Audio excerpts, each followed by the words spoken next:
and a 1, and a 2, and a 3, and a 4, and a 5, and a 6, and a 7, and a 8. We're gonna learn the flap heel. So we're putting together 2 different steps, the flap and the heel. Before we jump into it, I just wanna let you know, I have a JUMPSTART class. It's a 30-minute 0 to routine. It is linked below. You don't even need tap shoes. Go ahead and grab that link and do a whole class with me.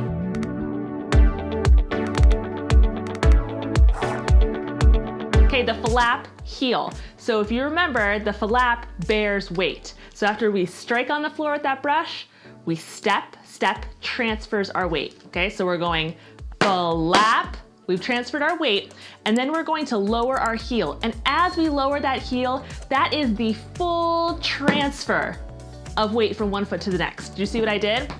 Flap, I'm putting pressure on it, but as I drop my heel, my other foot is free. There's no weight on it at all. Okay, I'm gonna do it again. Flap, heel. And just for fun, I'm actually picking that foot up, and that's probably a good practice for you, just to really make sure you're transferring weight. If it's still on the ground, you might be using it for balance, right? A little bit of counterbalance there. So let's just lift it off so you make sure that you're really transitioning all that weight in that heel.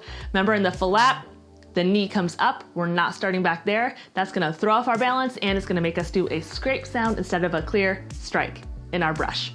Okay, flap, heel. Okay, let's do the other foot. Flap, heel.